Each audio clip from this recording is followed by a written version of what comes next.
بسم الله الرحمن الرحيم. رب اشرح لي صدري ويسر لي أمري واحلل عقدة من لساني يفقه قولي. ربي زدني علما، ربي زدني علما، ربي زدني علما. إياك نعبد وإياك نستعين. سبحانك لا علم لنا إلا ما علمتنا، إنك أنت العليم الحكيم. وأفوض أمري إلى الله، إن الله بصير بالعباد. يا عليم علمني، يا عليم علمني. ہمارا اصلاح نماز کے حوالے سے، اس میں ہم نماز کے ترجمے اور مفہوم کو سمجھنے کی کوشش کر رہے تھے۔ اس حوالے سے ہمارا سبق جاری اور ساری ہے۔ سورہ فاتحہ اور کچھ اذکار آپ کے سامنے بیان کر دیے، کچھ اذکار باقی ہے اور ہمارے ذہن میں ہے انشاءاللہ کہ آخری 10 صورتیں جو ہے، چونکہ اکثر ہم ان کی تلاوت کرتے ہیں، ان کا مفہوم اور ترجمہ ہمیں آنا چاہیے۔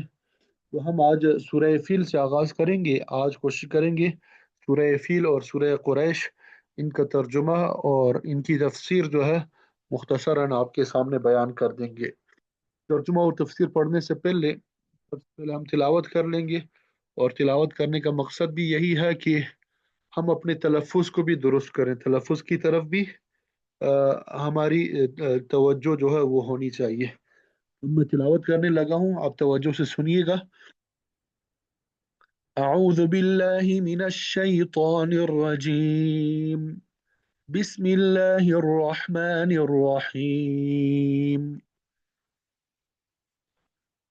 ألم تر كيف فعل ربك بأصحاب الفيل ألم يجعل كيدهم في تضليل وأرسل عليهم طيرا أبابيل ترميهم بحجارة من سجيل فجعلهم كعصف مأكول۔ صدق اللہ العظیم۔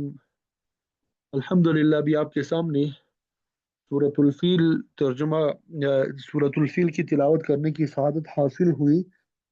تو سب سے پہلے ہم اس کا ترجمہ آپ کے سامنے بیان کریں گے، اور پھر اس کے بعد مفسرین نے جو تفسیر بیان کی ہوگی وہ آپ کے سامنے بیان کریں گے، ٹھیک ہے انشاءاللہ۔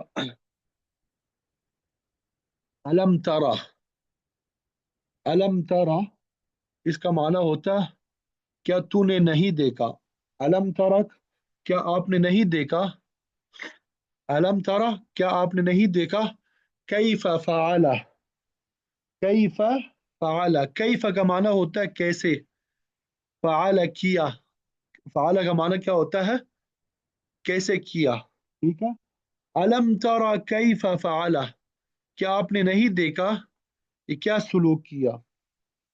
علم ترا کیف فعل، کیا آپ نے نہیں دیکھا کہ کیا سلوک کیا۔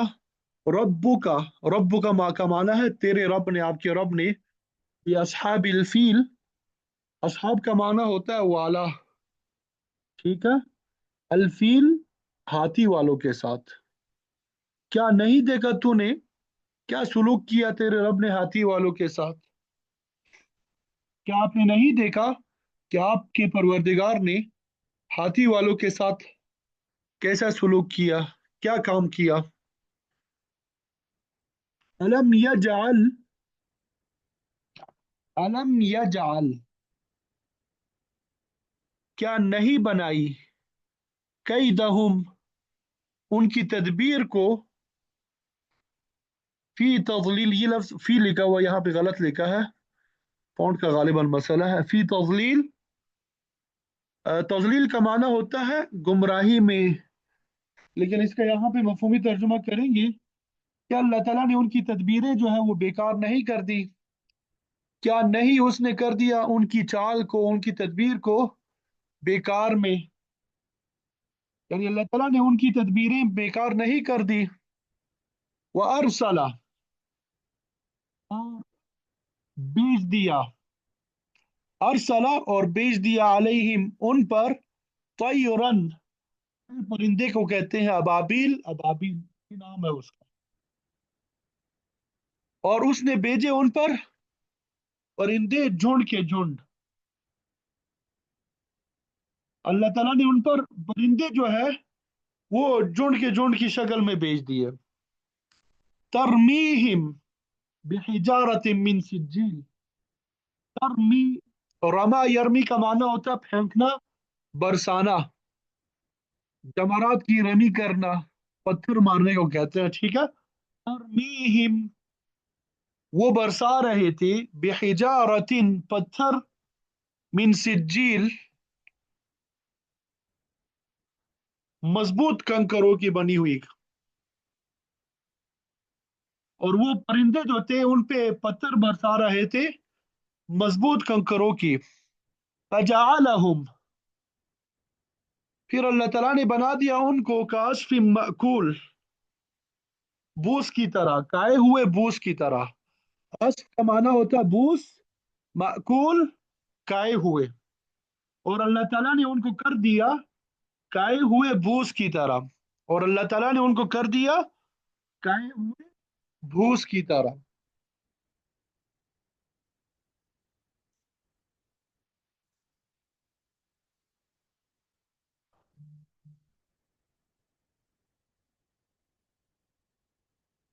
اب یہ سورت جو ہے سورہ فیل، اس کی تلاوت بھی آپ کے سامنے کر دی، ترجمہ بھی بیان کر دیا.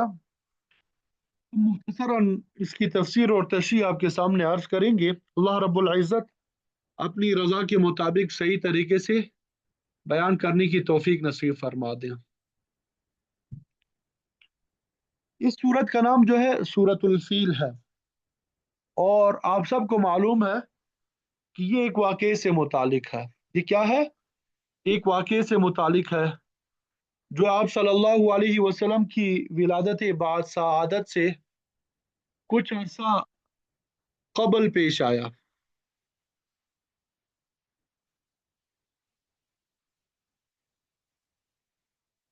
بعض سیرت نگاروں کے خیال کے مطابق 40 دن، بعض نے کہا کہ 50 دن، اور بعض نے کہا کہ 6 مہینے. لیکن اکثر سیرت نگار جو ہے، سیرت لکھنے والے، اس بات پہ متفق ہے کہ جس سال میں ہاتھیوں کا واقعہ پیش آیا ہے اسی سال آپ صلی اللہ علیہ وسلم کی ولادت بھی ہوئی تھی. اسی لیے آپ صلی اللہ علیہ وسلم کی ولادت کے سال کو عام الفیل بھی کہا جاتا ہے.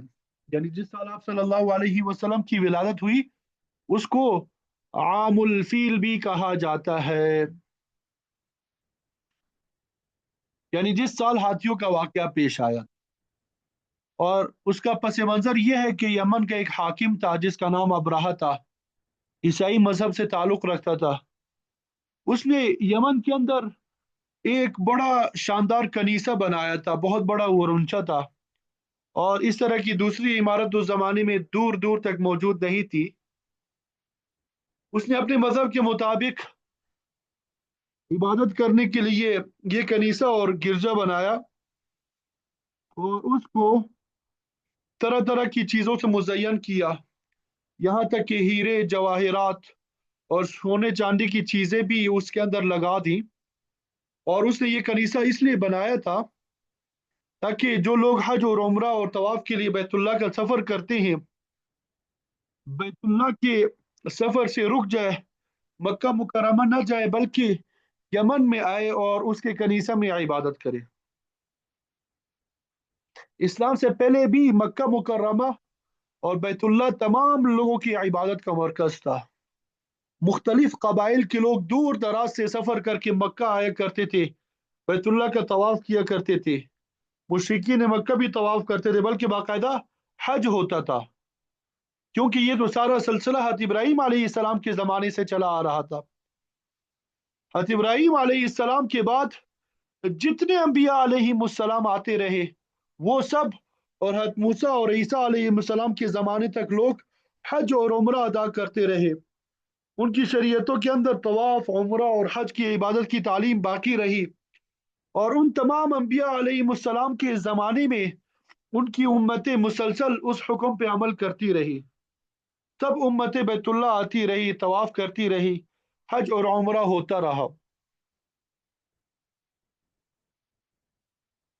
جب آپ صلی اللہ علیہ وسلم حجۃ الوداع کے لیے تشریف لے گئے تو راستے میں کئی مقامات پہ آپ صلی اللہ علیہ وسلم کا گزر ہوا، تو آپ نے جگہ جگہ فرمایا کہ میں دیکھ رہا ہوں کہ یونس علیہ السلام کو کہ وہ یہاں سے گزر رہے ہیں اور اس طرح کی اونٹنی پہ سوار ہے، میں دیکھ رہا ہوں کہ فلاں نبی علیہ السلام کو کہ وہ یہاں سے گزر رہے ہیں، وہ اس قسم کی سواری پہ سوار ہے، انہوں نے اس طرح کے کپڑے پہنے ہوئے ہیں۔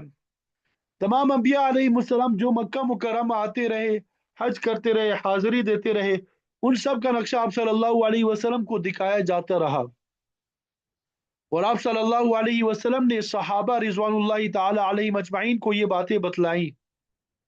تو بہرحال بیت اللہ اللہ تعالیٰ کا وہ پہلا گھر تھا جو اس روئے زمین پہ وجود میں آیا، اور حضرت آدم علیہ السلام کے زمانے سے یہاں عبادت ہو رہی تھی۔ ابرہہ کو یہ بات ناپسند ہوئی اور حسد پیدا ہوا کہ لوگ بیت اللہ آ کے طواف اور عبادت کیوں کرتے ہیں، اس لیے اس نے یمن میں ایک بہت بڑا کنیسہ بنایا اور اعلان کرا دیا کہ اب تمام لوگ عبادت کے لیے مکہ نہ جایا کرے بلکہ یمن آیا کرے، بیت اللہ میں عبادت نہ کیا کرے بلکہ کنیسہ میں عبادت کیا کرے۔ لیکن کنیسہ جو ہے وہ مقبول نہ ہوا، اس لیے کہ قبولیت تو اللہ تعالیٰ کی طرف سے ہوتی ہے۔ اور ادھر ایک یہ واقعہ بھی پیش آیا کہ قریش کا ایک آدمی اس کنیسہ میں گیا اور وہاں جا کے اس نے قضاء حاجت کر دی اور اس کو گندا کر دیا۔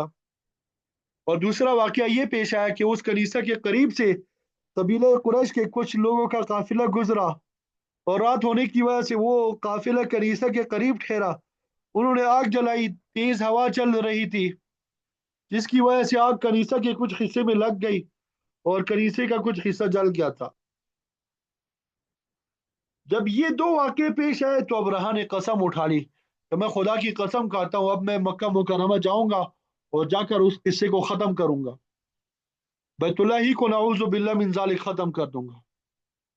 چنانچہ اس نے بیت اللہ کو منہدم کرنے کے لیے ایک بہت بڑا لشکر تیار کیا، اور لشکر تیار کرنے کے بعد وہ بیت اللہ کی طرف روانہ ہوا، اور اس نے اپنے لشکر کے اندر ہاتھی بھی رکھے، اور شاید آپ کو معلوم ہوگا کہ ہاتھی جو ہے وہ عربوں کے علاقے میں نہیں ہوا کرتا تھا، ہاتھی جو ہے بنیادی طور پہ اس علاقے کا جانور ہے ہی نہیں ہے، تو اس نے دور دراز سے ہاتھی منگوائے اور ان ہاتھیوں کے ساتھ روانہ ہوا، اس لیے اس کی بڑی شہرت ہوئی کہ ایسے عظیم بڑے جانور لے کے آ رہا ہے جو آج تک کسی نے نہیں دیکھے۔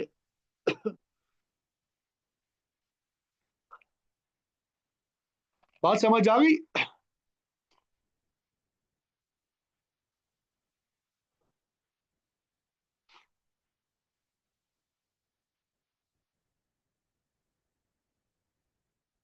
جب قبائل عرب نے یہ بات سنی کہ ابرہہ بیت اللہ کو منہدم کرنے کے لیے لشکر لے کے روانہ ہو رہا ہے، تو لوگوں نے اس کو روکنے کی کوشش کی، تو کئی جگہوں میں اس کا مقابلہ کیا گیا لیکن کوئی بھی مقابلہ کامیاب نہیں ہوا، کیونکہ اس کی طاقت جو تھی وہ بہت زیادہ تھی،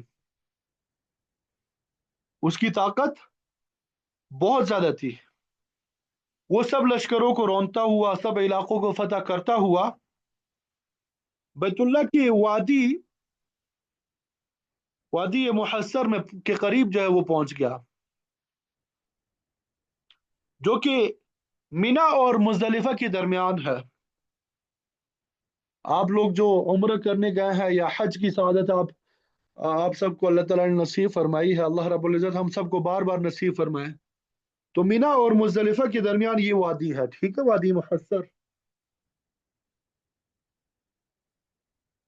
ابرہہ اور اس کا لشکر یہاں اترا، روایات میں آتا ہے کہ اس وادی سے قریب ایک جگہ میں اہل مکہ کے جانور چر رہے تھے، عرب کے اندر زیادہ تر اونٹ ہوتے تھے، تو ابرہہ کے لشکر والوں نے ان اونٹوں پہ قبضہ کر لیا۔ حضرت عبد المطلب جو آپ صلی اللہ علیہ وسلم کے دادا تھے، اس وقت قبیلہ قریش کے سردار اور بڑے معزز تھے، ان کو اطلاع ملی کہ ابرہہ سارے علاقوں کو فتح کرتا ہوا یہاں تک پہنچ گیا ہے، تو انہوں نے سوچا کہ مجھے ایک مرتبہ اس سے جا کے ملاقات کرنی چاہیے۔ چنانچہ عبد المطلب قبیلہ قریش کی طرف اہل مکہ کے نمائندہ بن کے ابرہہ کے پاس پہنچے وہ سب، تو دیکھا وہاں ایک بڑا عظیم الشان لشکر ہے، انہوں نے وہی اندازہ کر لیا کہ اس کا مقابلہ کرنا ہمارے لیے ممکن نہیں ہے۔ حضرت عبد المطلب بڑے خوبصورت آدمی تھے، نوجوان تو نہیں تھے، ادھی اور عمر تھے، لیکن بڑے قداور بھی تھے۔ ان کے چہرے پہ بڑا نور ہوا کرتا تھا۔ چہرہ پر نور ہونے کی وجہ سے، وجہ جو ہے وہ ظاہر ہے کہ آپ صلی اللہ علیہ وسلم کے دادا تھے۔ حضرت آدم علیہ السلام سے نور نبوت منتقل ہوتا چلا آ رہا تھا، یہاں تک کہ یہ نور نبوت حضرت ابراہیم علیہ السلام میں، پھر حضرت اسماعیل علیہ السلام میں منتقل ہوا، اور اس کے بعد ان کی اولاد میں یہ نور نبوت منتقل ہوتا ہوا حضرت عبد المطلب میں آیا، اور پھر حضرت عبد المطلب سے حضرت عبداللہ میں آیا، اور حضرت عبداللہ سے جناب آپ صلی اللہ علیہ وسلم کی شکل میں ظاہر ہوا۔ اس لیے حضرت عبد المطلب نور نبوت کی وجہ سے بڑے خوبصورت تھے، اور لوگ ان کو دیکھ کر بلا اختیار جو ہے وہ کھڑے ہو جاتے تھے۔ جب ابرہہ کے سامنے ان کو پیش کیا گیا تو ابرہہ ان کو دیکھ کے بے اختیار کھڑا ہو گیا اور ان کا استقبال کیا۔ خود تو اوپر ایک کرسی پہ بیٹھا ہوا تھا، لیکن حضرت عبد المطلب کے احترام میں نیچے اتر آیا، اور نیچے اتر کر ان کے ساتھ آ کے بیٹھ گیا اور پوچھا کہ کیسے آنا ہوا۔ تو حضرت عبد المطلب نے عجیب بات فرمائی کہ تم نے ہمارے علاقے کے 200 اونٹوں پہ قبضہ کر لیا ہے، میں اس لیے آیا ہوں کہ تم سے اونٹوں کے بارے میں بات کروں کہ تم وہ اونٹ ہمیں واپس کر دو۔ تو ابراہ نے کہا عبد المطلب، میں نے جب آپ کو دیکھا تھا تو میں آپ کی شخصیت سے بہت متاثر ہوا تھا، لیکن مجھے آپ کی بات سن کے بڑا شدید افسوس ہوا ہے کہ آپ اپنے اونٹوں کا تو مطالبہ کر رہے ہیں، لیکن بیت اللہ کے بارے میں کوئی بات کر نہیں رہے۔ حضرت عبد المطلب نے فرمایا کہ دیکھو، یہ 200 اونٹ میرے ہیں، میں ان کا مالک ہوں، اس لیے اپنے اونٹوں کے بارے میں تم سے بات کرنے آیا ہوں۔ باقی بیت اللہ کا میں مالک نہیں ہوں، بیت اللہ کا مالک تو اللہ تعالیٰ ہے، تو اللہ تعالیٰ جانے اور اس کا گھر جانے۔ اگر تم بیت اللہ کو منہدم کرنا چاہتے ہو تو تمہارا مقابلہ پھر اللہ تعالیٰ سے ہے، ہمارے سے تمہارا کوئی مقابلہ نہیں ہے۔ میں تم سے صرف اونٹوں کی بات کر سکتا ہوں، کیونکہ ہر آدمی اپنی چیز کی بات کرتا ہے۔ اونٹ جو ہے وہ میری چیز ہے، تو میں اس کے بارے میں بات کرنے آیا ہوں۔ بیت اللہ کے مالک تو اللہ تعالیٰ ہے، اس لیے اللہ تعالیٰ ہی تم سے نمٹیں گے۔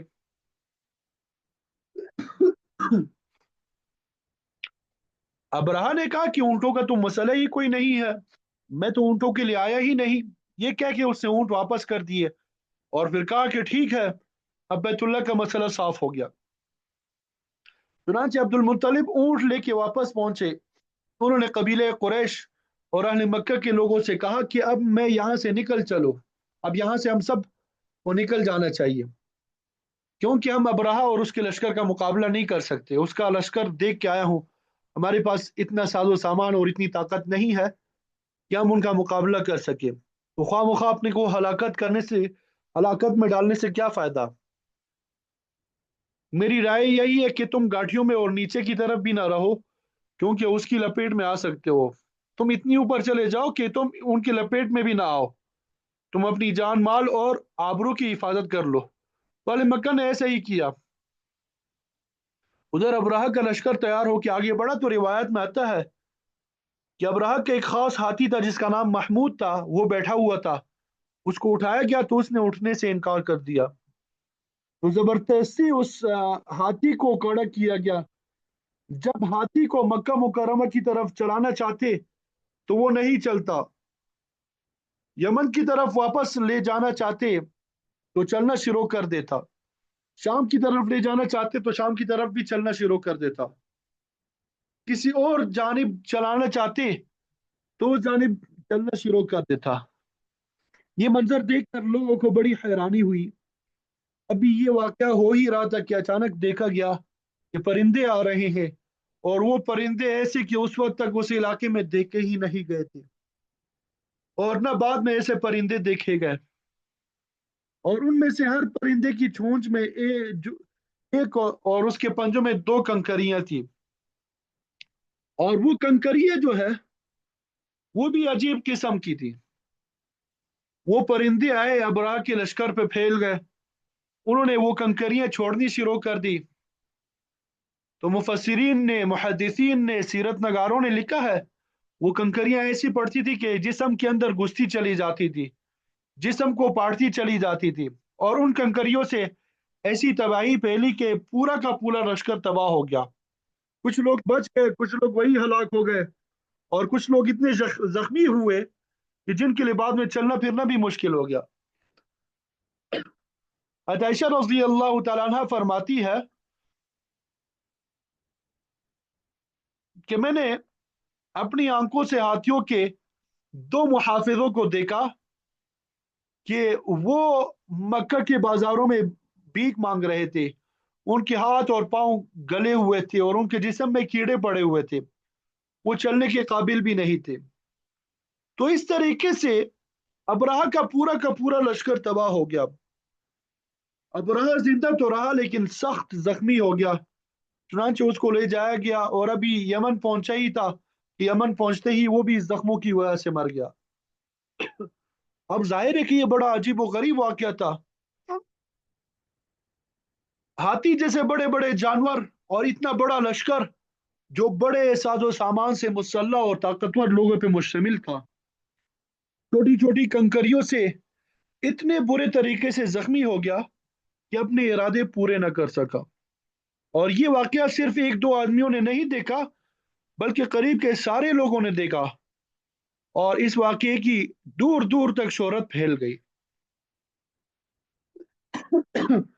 تو اس واقعے کا ذکر کرتے ہوئے اللہ تعالیٰ نے فرمایا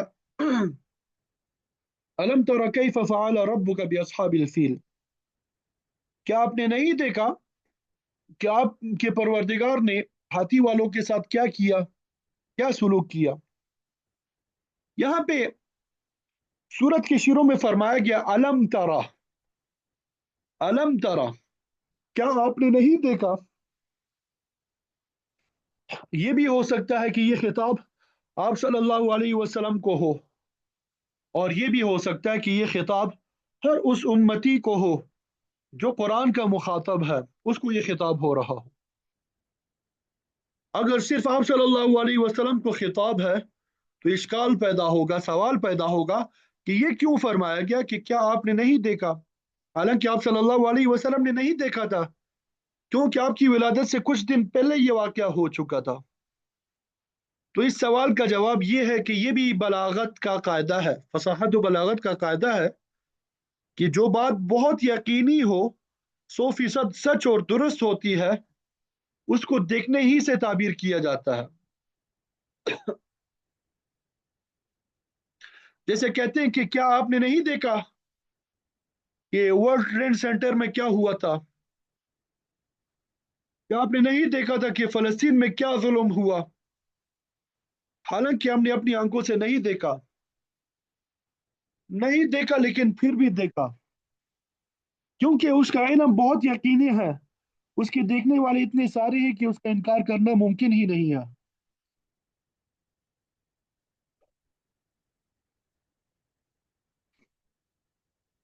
ہمارے علماء نے لکھا ہے کہ قرآن مجید جو ہے یہ محاورات میں نازل ہوا ہے، اور یہ محاورہ ہے کہ جو بات یقینی ہوتی ہے اس کو دیکھنے سے تعبیر کیا جاتا ہے۔ اس کو کس سے تعبیر کیا جاتا ہے؟ دیکھنے سے۔ آپ نے دیکھا نہیں کہ ایوب خان کے ساتھ کیا ہوا، فلاں کے ساتھ کیا ہوا، فلاں کے ساتھ کیا ہوا، حالانکہ اپنی آنکھوں سے کچھ نہیں دیکھا، لیکن نہ دیکھنا بھی دیکھنے کی طرح ہے، جو کہ بہت یقینی ہے، کیونکہ یہ واقعہ بہت یقینی تھا، اس لیے اللہ تعالیٰ نے علم ترا فرمایا۔ اللہ تعالیٰ نے کیا فرمایا؟ علم ترا۔ امام رازی رحمت اللہ علیہ، جن کی تفسیر کبیر بڑی زبردست اور مشہور تفسیر ہے، انہوں نے اپنی تفسیر میں سورۃ الفیل کے بارے میں لکھا کہ یہ سورت فلسفیوں اور عقل پرست لوگوں کے اوپر سخت باری ہے، اور ان گمراہ فرقوں پہ سخت باری ہے جو کہ معجزات اور کرامات کا انکار کرتے ہیں۔ اس کی وجہ یہ ہے کہ اللہ تعالیٰ نے یہ سورت مکہ میں نازل فرمائی، اور جناب آپ صلی اللہ علیہ وسلم نے یہ سورت پڑھ کر سنائی، اس لیے یہ سورت مکی ہے، یعنی ہجرت سے پہلے نازل ہوئی۔ لیکن ایک شخص نے بھی اس واقعے کا انکار نہیں کیا، کیونکہ یہ واقعہ سب لوگوں کے سامنے ہوا تھا اور یہ ایسا یقینی تھا اور لوگوں کا دیکھا ہوا تھا کہ انکار کرنا ممکن ہی نہیں تھا۔